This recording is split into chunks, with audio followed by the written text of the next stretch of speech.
Tikman natin yung potato kung gaano kalambot. Ah, potato pa lang guys, ulam na. Tingnan natin kung gaano ka-juicy yung ating chicken.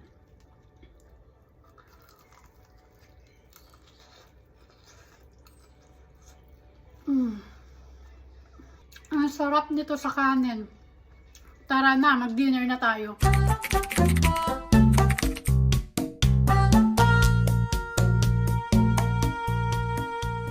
Na-try mo na bang magluto ng fried chicken na medyo kakaiba naman? Tonight for our dinner ay magluluto ako nitong fried chicken with a twist at tatawagin ko itong fried chicken with potato and cheese. Do you wanna try? Tara dito sa aking kusina. Meron ako ditong drumstick at una sa lahat ay i-debone ko muna ito or tatanggalin ko ang buto. Medyo nag-take time nga ako sa proseso na to dahil honestly hindi talaga ako magaling sa pagde-debone ng mga meat or kaya naman kahit fish. At ang ginawa ko nga dito sa aking chicken drumstick ay hiniwaan ko lang dito sa baba at ipupush ko ito gently pataas gamit ang likod ng knife para hindi madurog itong chicken. Pero but then nahirapan pa rin talaga ako kaya kinailangan ko itong hiwaan sa taas para mas mabilis ang pagde-debone ko dito. Nang matapos kong ang tanggalan ng buto ang lahat ng aking chicken drumstick ay nilagay ko ito sa bowl dahil ready na ito for marinating. Sa pagmamarinade ng aking chicken ay gagamit ako dito ng fish sauce, black pepper, and paprika.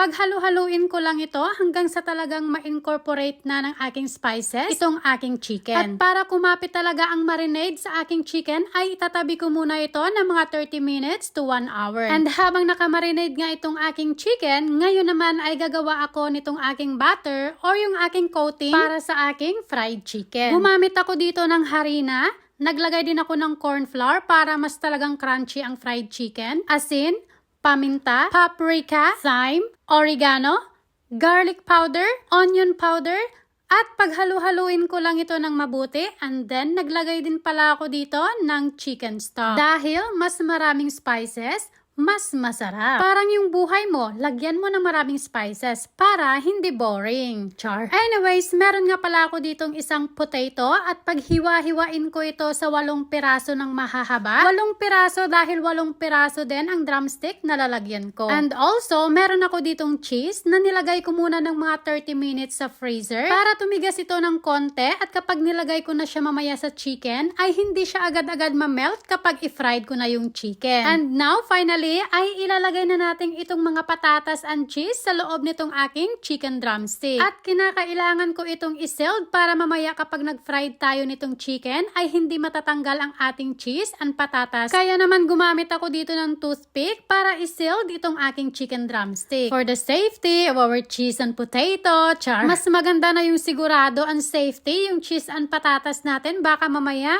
habang nagpa-fried ako, magsilaglagan ang mga to. Anyways, pinagpatuloy ko lang pala ang paglagay nitong aking patatas and cheese sa loob nitong aking mga chicken drumstick at nang matapos ko na ay ibabalik ko sila sa bowl kung saan ko sila minarinade kanina. Dahil ngayon naman ay lalagyan natin ito ng isang binati na itlog and a little bit of milk. Ilalagay ko rin dito ang kalahati ng harina na mayroong spices na ginawa ko kanina. I mix them very gentle dahil ayaw kong magsilaglagan itong patatas and cheese from our chicken drumstick. Kasi ang gusto ko lang naman dito ay ma-incorporate ng eggs and milk itong chicken. Just like this, for the go, ready for frying. Pero bago ko ipa-fry itong aking chicken, ay i-coat ko muna ito sa natirang harina na mayroong spices. 8 piraso itong aking chicken, but then I realized kami lang na mga bata naman yung kakain tonight dahil wala naman si daddy. Kaya 5 piraso na lang yung lulutuin ko. And then yung 3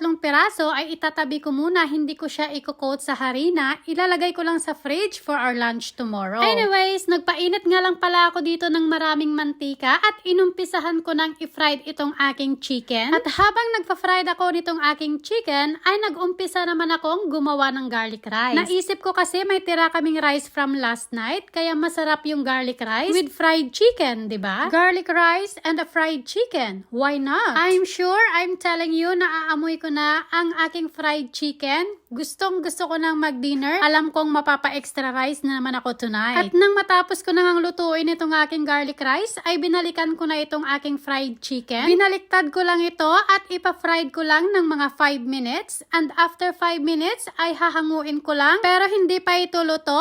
Hahayaan ko lang itong lumamig ng mga 10 to 15 minutes. Ready for second frying. And after 15 minutes ay pinainit ko ulit itong aking mantika at ipa-fried ko na for the second time itong aking fried chicken. Guys, bibigyan ko kayo ng idea para hindi maging dry ang inyong fried chicken. Usually, hindi ko pinapalampas sa 10 to 12 minutes ang pagpa-fry dito. Pero kung chicken breast ang gamit nyo and hindi naman ganun kakapal ang chicken na niluluto nyo, it's just only 7 to 8 minutes. Dahil hindi talaga masarap ang fried chicken na hindi juicy. Gusto natin yung fried chicken ay juicy, di ba? Kaya honestly, pag nagluluto ako neto, hindi talaga umaalis ang mata ko sa orasan. For the go, nasa utak ko, dapat talaga juicy yung aking fried chicken. Ganun, gaya neto. And guys, after frying my chicken for 12 minutes, ay heto na siya. Tatanggalan ko muna ng mga toothpick. Baka mamaya makalimutan ko, makagat ng mga bata. Nako, disaster ang aking fried chicken. Masugatan pa yung mga anak ko. Wag ganun. Dapat safety first. And finally,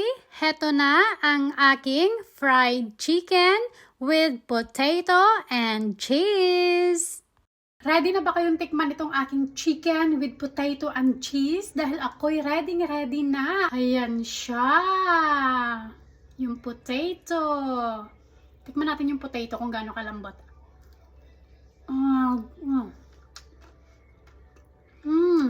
Potato pa lang guys, ulam na. Tingnan natin kung gaano ka-juicy yung ating chicken.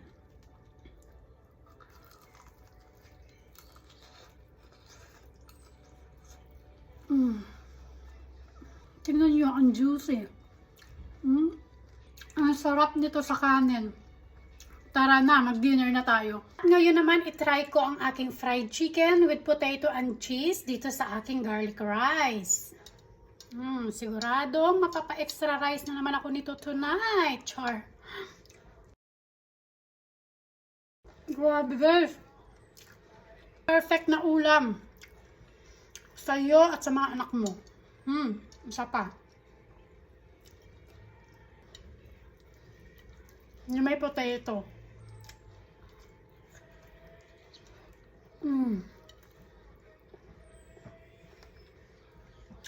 Ang sarap.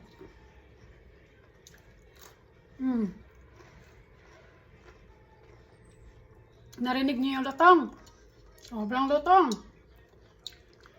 Kukontinue ko na yung dinner ko. Bye! And guys, that's all my cooking vlog for tonight. Thank you so much for watching. Have a nice night, everyone. God bless you. Follow for more videos. Bye!